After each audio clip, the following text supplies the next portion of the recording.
नमस्कार विद्यार्थी मित्रांनो, आजचं हे लेक्चर आपल्यासाठी अतिशय महत्त्वाचं असणार आहे.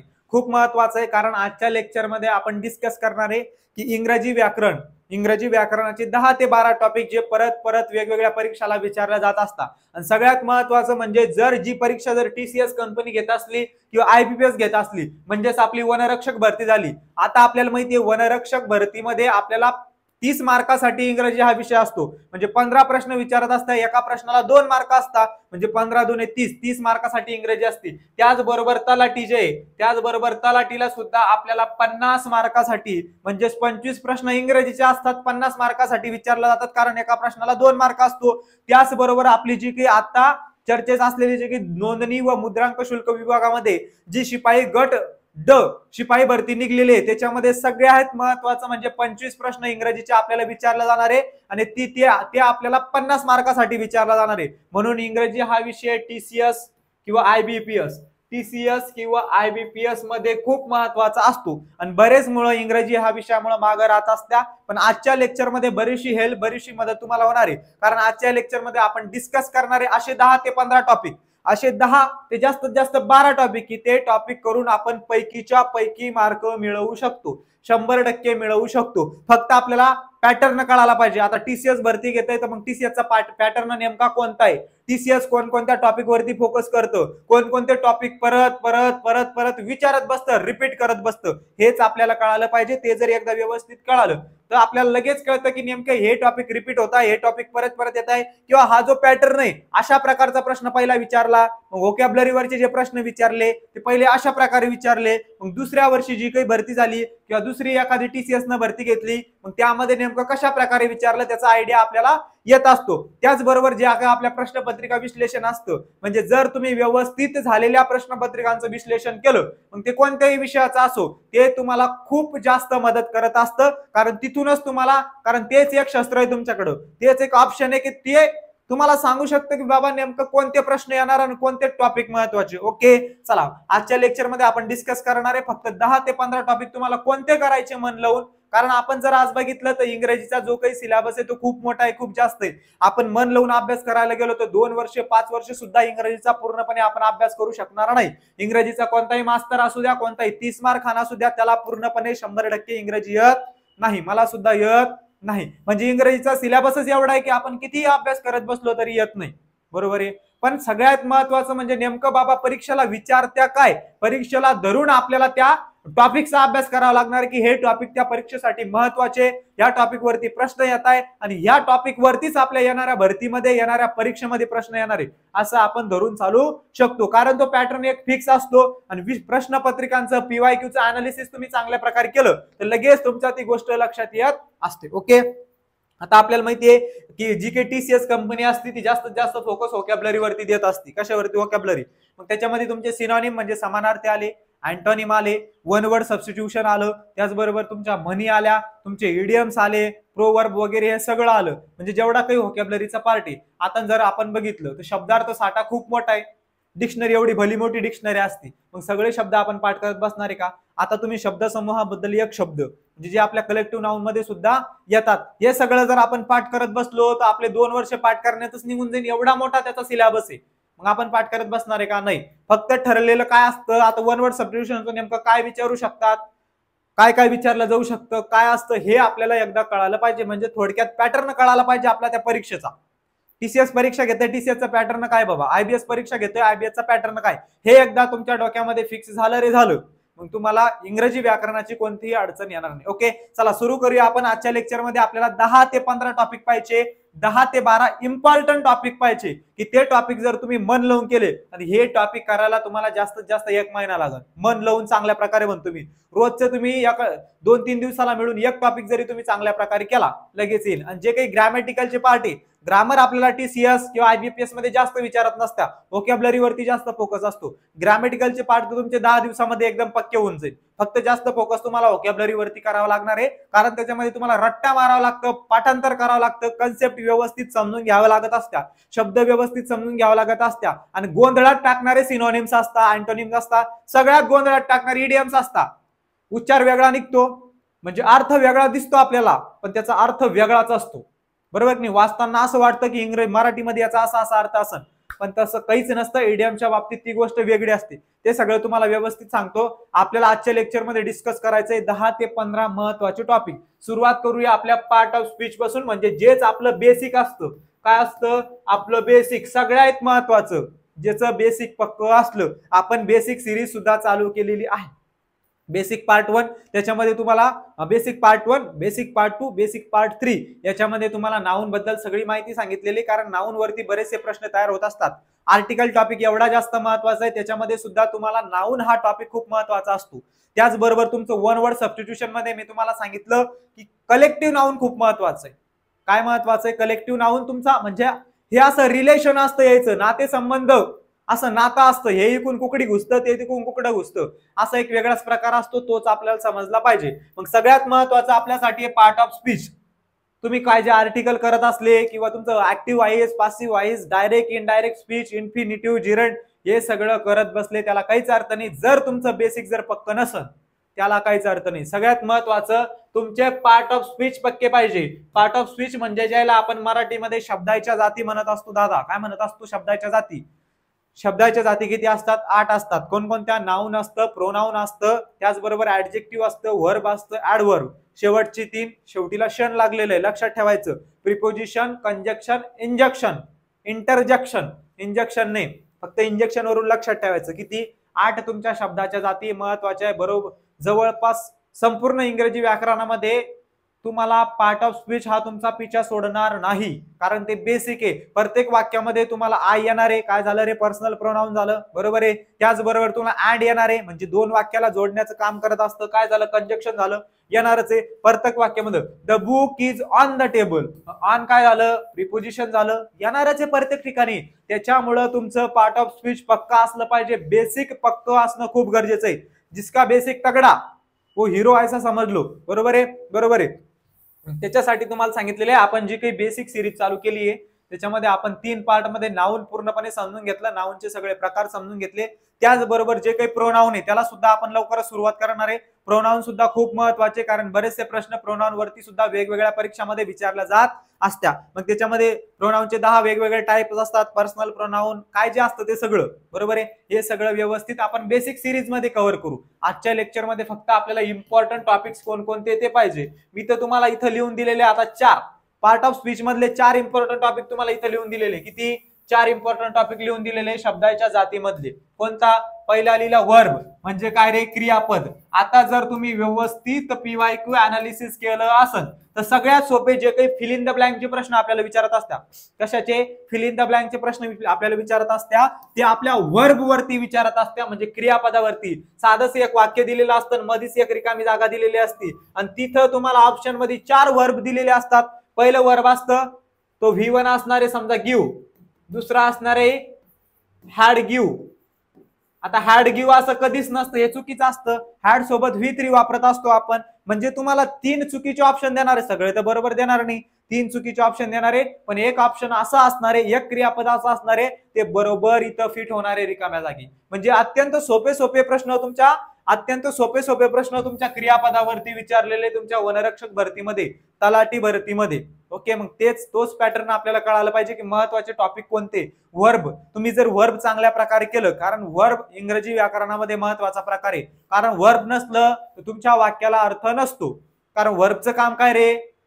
की जे काही सेंटेन्स आहे त्याला पूर्ण करणं वर्बचं काम आहे. जर तुमच्या वाक्यामध्ये वर्ब नसलं तर त्याला आपण सेंटेन्स म्हणू शकत नाही, त्याला आपण वाक्य म्हणू शकत नाही. म्हणून वर्ब खूप महत्वाचा आहे पार्ट ऑफ स्पीच मध्ये, कारण त्याच्यावरती वारंवार प्रश्न आपल्याला विचारला जाते. सोपेसे प्रश्न असतात. तुम्ही जर मराठीनुसार याचा जर हे लावला, अर्थ लावला गेला तुम्हाला मराठीनुसार, की बाबा इंग्रजीमध्ये एखादं वाक्य लिहिलेले तुम्हाला मराठीमध्ये ते कन्व्हर्ट करता आलं, तर लगेच तुम्ही ह्या वर्ब टॉपिक वरचे प्रश्न सोडवू शकता.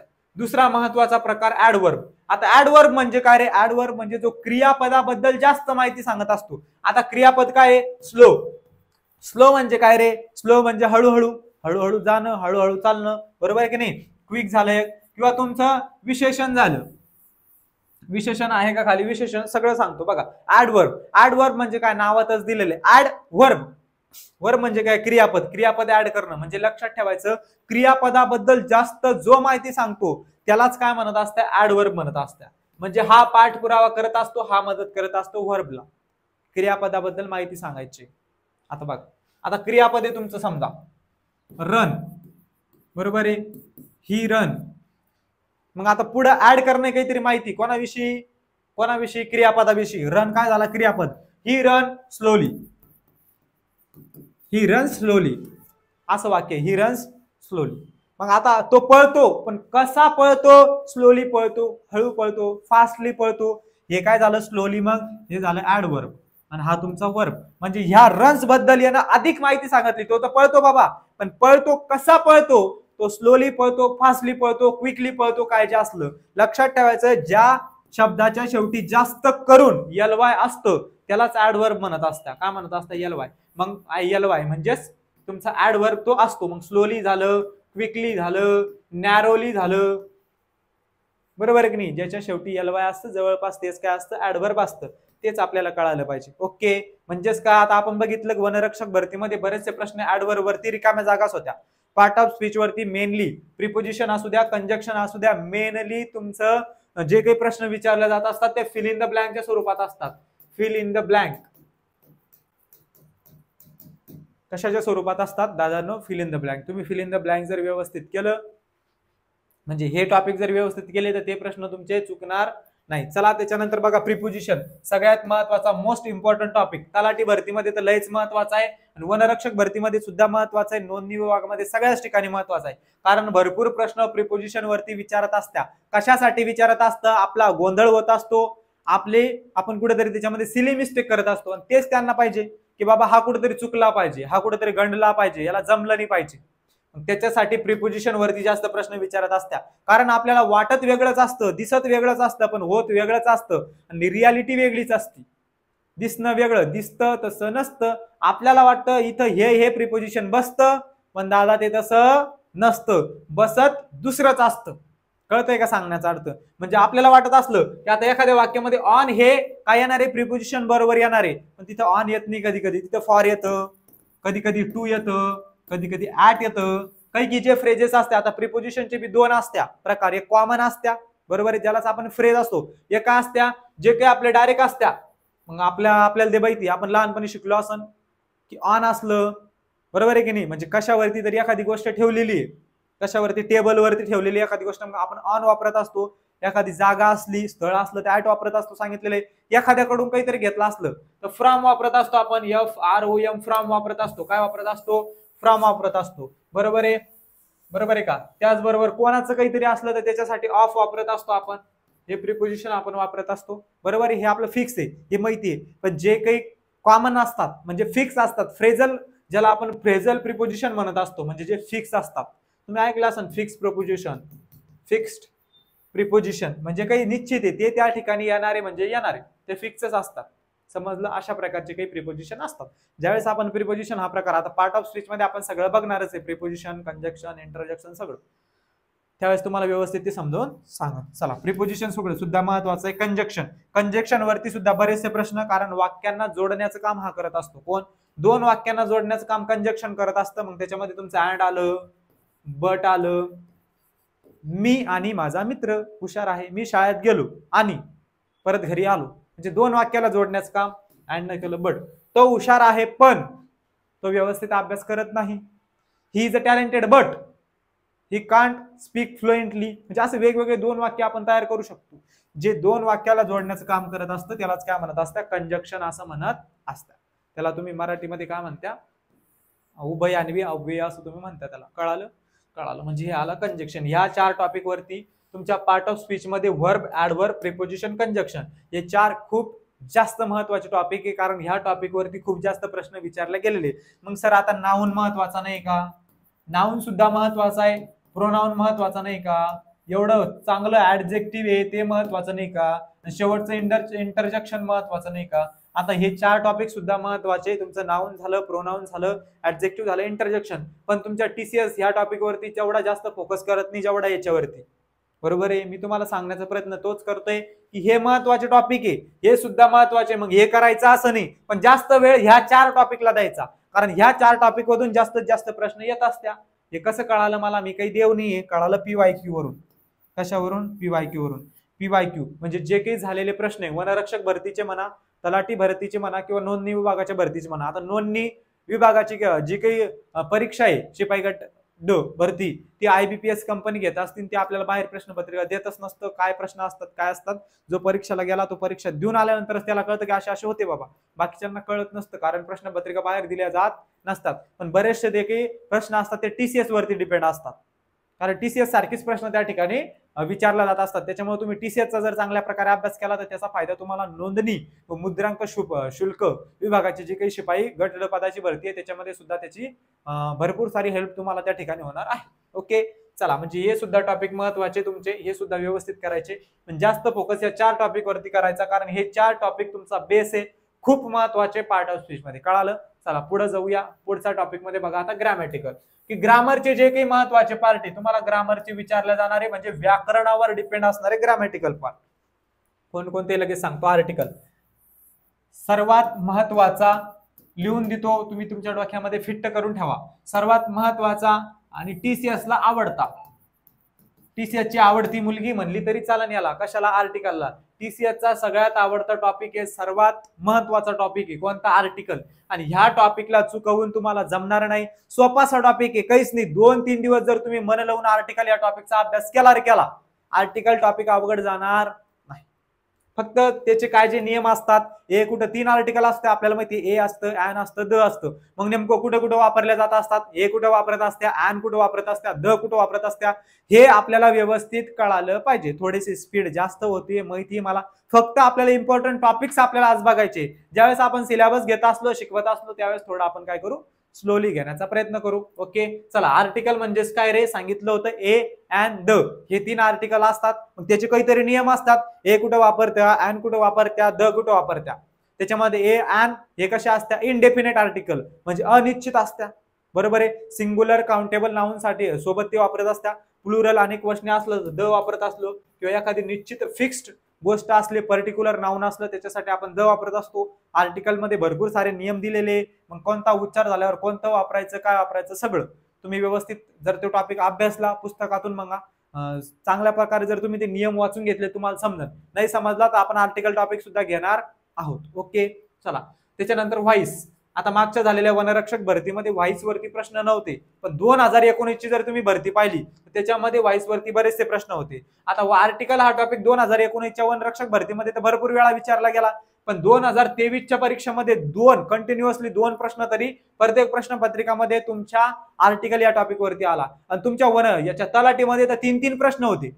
भरपूर साऱ्या प्रश्नपत्रिकामध्ये तलाठीमध्ये आर्टिकल वरती 3-3 प्रश्न विचारण्यात आले होते. मग आर्टिकल टॉपिक किती महत्वाचा आहे, खूप महत्वाचा आहे. व्हॉइस मात्र 2023 च्या परीक्षेमध्ये विचारला नाही, पण तुमच्या तलाठी भरतीमध्ये विचारला. आता जी 2023 ला जी काही तलाठी भरती झाली त्याच्यामध्ये व्हॉइस विचारला होता, खूप महत्वाचा होता. आणि 2019 च्या वनरक्षक भरतीमध्ये सुद्धा विचारला होता. आता व्हॉइस म्हणजे काय, चेंज द व्हॉइसचे प्रश्न असतात तुम्हाला. कशाचे? चेंज द व्हॉइस म्हणजे व्हॉइस चेंज करायचा असतो की सोपंच असतं, जास्त अवघड नाही. ज्याला 12 टेन्स आले, ज्याला 12 टेन्स व्यवस्थित आले, simple present tense, simple past tense, simple future tense, जेवढे सगळे टेन्स असन तेवढे एखाद्याला व्यवस्थित आले रे आले, तुम्हाला व्हॉइस हा टॉपिक बिलकुल अवघड जाणार नाही. कळतंय? कारण काय करणे, फक्त वाक्याची अल्टीपलट करणे. तुम्ही असं वाक्य लिहिलं, he sings a song, he sings a song, तो गाणे म्हणतो. तो काय करतो, तो गाणे गातो. मग फक्त तुम्हाला काय करायचं असतं, इकडून याला इकडे पलटी मारायची असते. सॉन्ग म्हणजे जी काही तुमची रचना असते, subject plus verb plus object, त्याला फक्त उलट करायचं असतं. ऑब्जेक्ट सब्जेक्ट वर्ब असं, म्हणजे रचना काय होत असते, फक्त उलटी होत असते व्हॉइस मध्ये. मग अ सॉन्ग इज, इथं V3 वापरत असते प्रत्येक ठिकाणी. संग बाय हिम म्हणजे फक्त व्हॉइस मध्ये फक्त एवढं लक्षात ठेवायचं, तुम्हाला काय करायचंय, वाक्याचं ट्रान्सफॉर्मेशन करायचंय.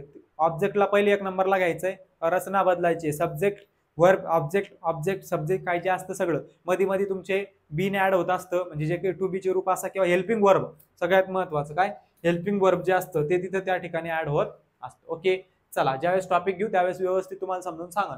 Direct indirect speech. आता डायरेक्ट इनडायरेक्ट स्पीच मागच्या वनरक्षक भरतीमध्ये काही विचारलं नव्हतं, पण तुमच्या तलाठी भरतीमध्ये विचारले होते बरेच प्रश्न. आणि 2019च्या वनरक्षक भरतीमध्ये जास्त प्रमाणामध्ये डायरेक्ट आणि इनडायरेक्ट स्पीच हा टॉपिक विचारला गेला होता. म्हणजे काय, एक वाक्य दिलेलं असतं तुम्हाला, त्याचं तुम्हाला डायरेक्ट स्पीच मध्ये दिलेलं असतं, त्याचं तुम्हाला इनडायरेक्ट स्पीच मध्ये करायचं असतं. काय, डायरेक्ट स्पीच मध्ये सरळ एक वाक्य दिलेलं असतं, कधी कधी एक वाक्य दिलेलं असतं, ही सेड टू, तो कोणाला तरी काहीतरी म्हणाला, बरोबर आहे. मग तुम्हाला डायरेक्टली बोलणं येते एखाद्या व्यक्तीला, डायरेक्ट त्या पर्सनला, म्हणजे थर्ड पर्सन न घेता त्याच्यामध्ये डायरेक्ट तुम्हाला त्या पर्सनला बोलायचंय की बाबा असं असं आहे. ही टोल्ड टू देम, त्यानं असं सांगितलं, बरोबर आहे. म्हणजे ते चेंजेस असतात की तुम्हाला डायरेक्टचं इनडायरेक्ट मध्ये करायचं असतं, प्रत्यक्ष अप्रत्यक्ष मध्ये किंवा अप्रत्यक्षाचं प्रत्यक्ष मध्ये. पण जास्त करून डायरेक्ट स्पीचचं इनडायरेक्ट स्पीच मध्ये तुम्हाला कन्व्हर्शन करावं लागत असतं. त्याच्यानंतर फिगर ऑफ स्पीच 2019च्या वनरक्षक भरतीमध्ये तर जास्त प्रमाणामध्ये प्रश्न होते तुमच्या अलंकार या टॉपिक वरती. फिगर ऑफ स्पीच म्हणजे काय रे, अलंकार. फिगर ऑफ स्पीच म्हणजे काय, अलंकार. फिगर ऑफ स्पीच वरती बरेचसे प्रश्न तुमचे त्या ठिकाणी 2019च्या वनरक्षक भरतीमध्ये विचारले होते आणि तलाठीमध्ये सुद्धा विचारले होते. पण मागच्या झालेल्या वनरक्षक भरतीमध्ये 2023च्या जास्त करून फिगर ऑफ स्पीच म्हणजे जवळपास एकही प्रश्न नव्हता. पण आपल्याला ते करून ठेवणं गरजेचं आहे, कारण महत्वाचे. 2019ला विचारलं, 2023ला विचारलं नाही म्हणल्यावर आता विचारणार नाही असं नाही. 2019ला विचारलं होतं का नाही, तलाठी कोण घेत असतं, TCS, मग तिथं विचारलं होतं का नाही, मग आता येणाऱ्या भरतीमध्ये सुद्धा विचारलं जाऊ शकतो. त्याच्यामुळे हा टॉपिक व्यवस्थित करून ठेवायचा. कोणता, फिगर ऑफ स्पीच म्हणजे अलंकार. त्याच्यामध्ये कोणकोणते असतात, अलिटरेशन, ॲपॉस्ट्रॉफी, तुमचा सिमाईल, त्याचे वेगवेगळे काय असतात रे रूल्स असतात की बाबा हे शब्द असले वाक्यामध्ये तो असा असणार आहे, तो सिमाईल असणार आहे, तो रिपिटेशन असणार आहे, कोणता जो काही अलंकार असणार आहे. सगळं ज्यावेळेस टॉपिक घेऊ फिगर ऑफ स्पीच महत्वाचा आहे, त्यावेळेस सगळं तुम्हाला व्यवस्थित सांगा. चला पुढे जाऊया. आता त्याचबरोबर बघा ग्रॅमॅटिकल वरती तुमचं स्पेलिंग इरर. स्पेलिंग इरर मागच्या झालेल्या वनरक्षक भरतीमध्ये तर खूप जास्त प्रश्न होते स्पेलिंग इरर वरती. 2 प्रश्न जवळपास जास्तीत जास्त प्रश्नपत्रिकामध्ये होते. म्हणजे एक सोपं वाक्य तुम्हाला दिलेलं असायचं, त्या वाक्यामध्ये एक शब्द चुकीचा होता, म्हणजे या शब्दाची स्पेलिंग चूक असायची फक्त.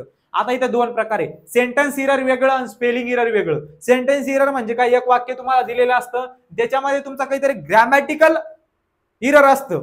ग्रॅमॅटिकली म्हणजे काय रे, जिथं ऑन प्रिपोजिशन द्यायचं होतं तिथं ऍड दिलं, जिथं द आर्टिकल द्यायचं होतं तिथं ॲन लिहिलं. म्हणजे असे ग्रॅमॅटिकल चूक असते त्याच्यामध्ये, त्याला सेंटेन्स इरर म्हणत असत्या. स्पेलिंग इरर म्हणजेच काय, तुम्हाला आता प्रोफेशनल असं आहे, इथे एस गायब करणार किंवा एफच्या जागी पी देणार, म्हणजे फक्त एखादा तुमचा लेटर काय करणार, चेंज करणार किंवा ऍड करणार किंवा कमी करणार. म्हणजेच काय, स्पेलिंग चुकीची दिलेली असणार त्या वाक्यामध्ये, ती ओळखायची. ते काय झालं, स्पेलिंग इरर. स्पेलिंग इरर आणि सेंटेन्स इरर दोघांमध्ये तेवढाच मात्र एक फरक आहे.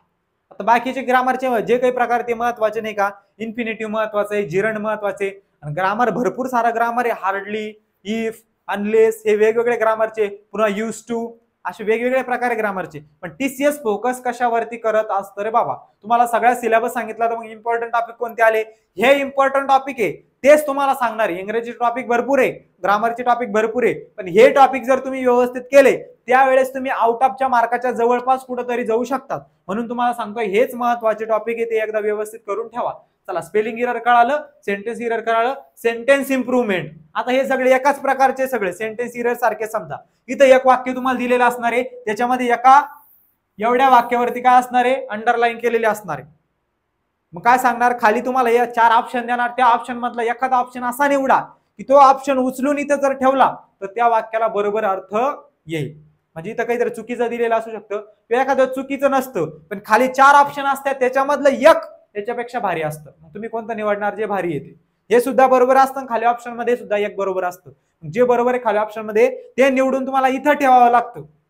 कळतंय का, त्याला सेंटेन्स इम्प्रूव्हमेंट म्हणत असतात, की सेंटेन्सची सुधारणा करायची, तुम्हाला इम्प्रूव्हमेंट करायची. कारण खालच्या 4 ऑप्शन मध्ये काय केलेले, option number 1, option number 2, option number 3, option number 4, असे 4 ऑप्शन दिले तुम्हाला.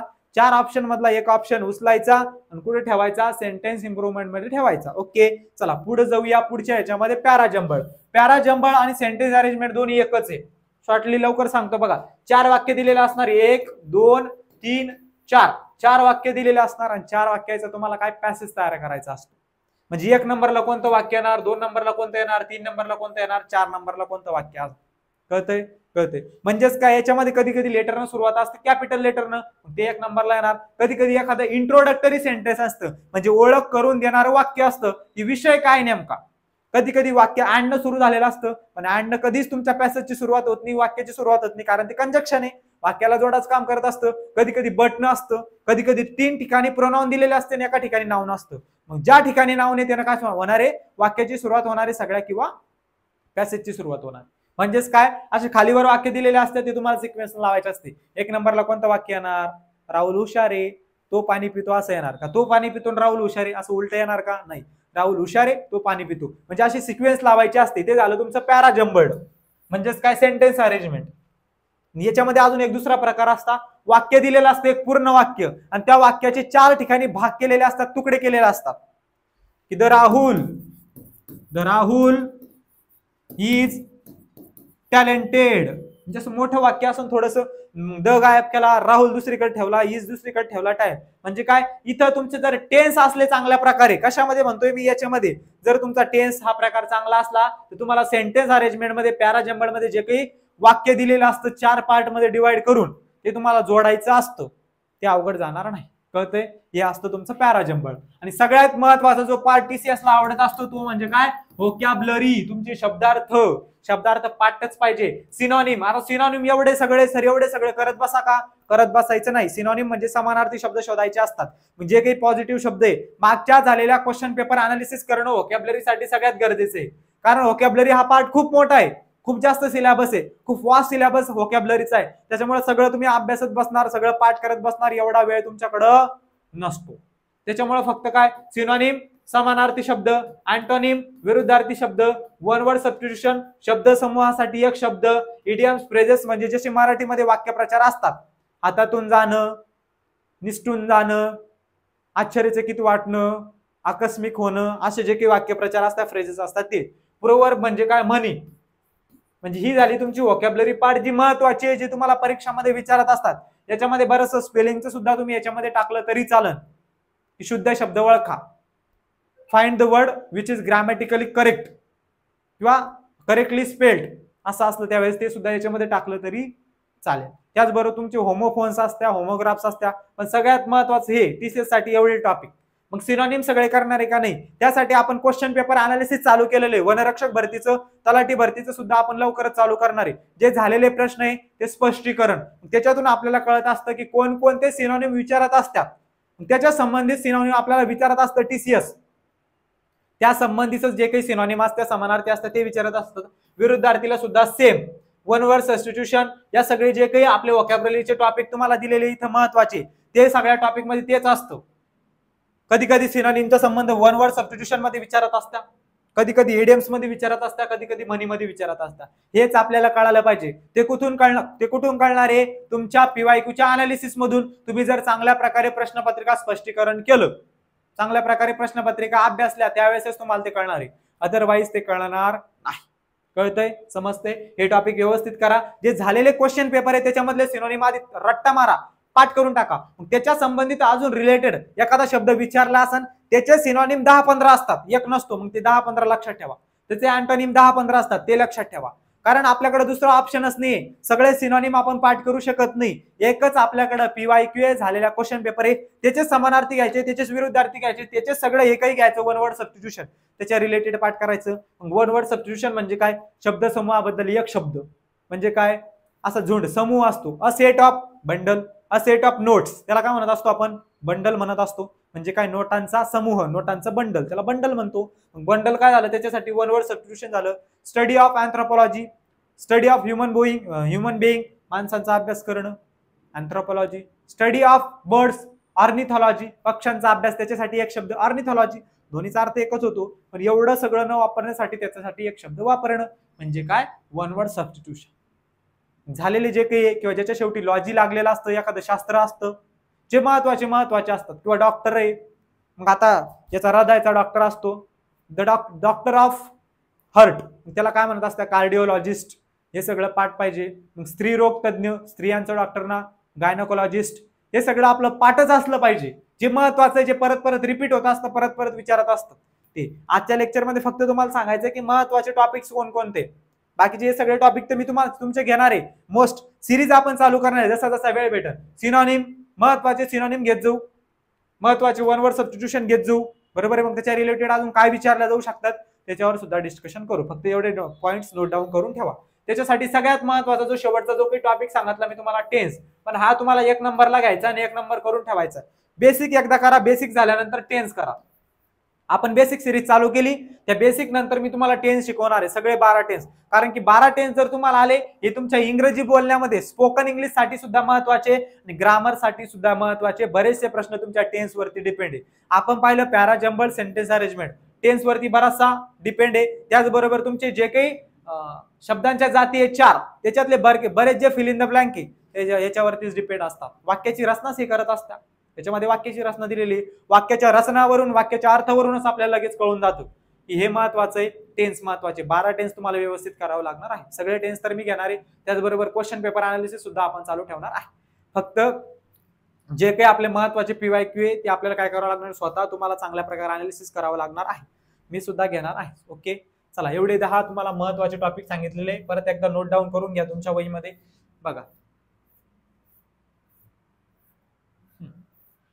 कळतंय? हा, हे झाले सगळे महत्वाचे टॉपिक, व्यवस्थित नोट डाऊन करून ठेवा आणि जास्तीत जास्त अभ्यास करा. कारण आता भरती प्रक्रिया जवळ आलेला आहे. वनरक्षक भरती भस्कन कधी येईन कधी येऊन चालल्या जाईल ते आपल्याला कळणार नाही, कारण जागा जास्त नसतात. जवळजवळ 1400-1500 जागा येऊ शकतात, बरोबर आहे. मग ती 1400-1500 अशी पोलीस भरती नाही की 10,000-12,000 मुलं आहे, मग तेवढा वेळ लागणार वनरक्षक भरतीसाठी असं नसतं. वनरक्षक भरतीची प्रोसेस फास्ट होत असते, 2-4 महिन्यामध्ये इकडं तिकडं. तलाठी भरती सुद्धा फास्टच होत असते, कारण 2-2.5 हजार जागा असू शकतात. तेवढ्याच रिक्त आहे, 1700 का काहीतरी जागा रिक्त आहे, बरोबर आहे. तेवढ्या जागासाठी जाहिरात येऊ शकते, लवकरच जाहिराती येणार आहे. नोंदणी व मुद्रांक विभाग आलेली आहे, तुम्ही फॉर्म सुद्धा भरले असेल, त्याच्यासाठी सुद्धा महत्वाचे टॉपिक आहे. म्हणून हे सगळे टॉपिक व्यवस्थित करा. ओके, चला थांबूया. आजच्या लेक्चरमध्ये फक्त तुम्हाला इम्पॉर्टंट टॉपिक सांगायचे होते, ती लिस्ट तुम्ही लिहून घ्या. हे सगळे टॉपिक आपण फर्स्ट प्रायोरिटी देणार आहे, हे सगळे टॉपिक आपण घेणार आहे. ओके, चला थांबूया आजच्या लेक्चरमध्ये. लेक्चर आवडला असेल, आवडायलाच पाहिजे भरपूर जणांना, कारण इम्पॉर्टंट टॉपिक्स बद्दल सांगितलेले. जास्तीत जास्त हा जो व्हिडिओ आहे आपल्या मित्रांना शेअर करायचा आहे, जे कोणी तयारी करत असेल, जेणेकरून त्यांना फायदा होईल. लाईक्स वाढले, व्ह्यूज वाढले तर आम्हाला इन्स्पायरेशन भेटत असतं बाबा की कुठेतरी काहीतरी युट्यूबला व्हिडिओ टाकून काहीतरी फायदा होतोय, बरोबर आहे. हा, मग आमचं काय म्हणत असतो त्याला, कॉन्फिडन्स लेवल अप होत असतो, बुस्टअप होत असतो. हा, काहीतरी फायदा होतोय. असं नाही आता आम्ही इथं टाइमपास करतोय, तुमच्यासाठी बडबड करतोय, तुमच्यासाठी तर चालूच आहे, पण आम्हालाही त्याच्यातून काहीतरी फायदा आहे. आमचंही कुठेतरी नाव जातंय, कुठेतरी नाव होतंय, कुठेतरी इन्कम सोर्स आमच्यासाठी तो आहे. त्याच्यासाठी आमची प्रत्येक जण त्याच्या फायद्यासाठी सगळ्या गोष्टी करत असतो. रियालिटी आहे. तुम्हाला नाहीतर काही सांगत असतं की बाबा तुमच्यासाठी फुकट देतोय, असं देतोय. हा, युट्यूब मध्ये तेवढी इन्कम नसती, पण कुठेतरी भरपूर जणांचं असतं, कुठेतरी नाव होतंय, असं असतंय, तसं असतंय, असं तसं. त्यातलाच हा प्रकार धरून चाला. ओके ओके, चला आज थांबूया. फक्त लक्षात ठेवा एवढे महत्वाचे टॉपिक, आणि जास्तीत जास्त आपल्या मित्रमैत्रिणींना शेअर करा. जेवढे जास्त व्ह्यूज आले, तुमचे जे काही डाऊट्स असतील किंवा काय जे टॉपिक्स असतील महत्वाचे की तुम्हाला वाटत असेल हे घ्यायला पाहिजे, जास्तीत जास्त कमेंट करा. ओके, थांबूया आजच्या लेक्चरमध्ये. जय हिंद.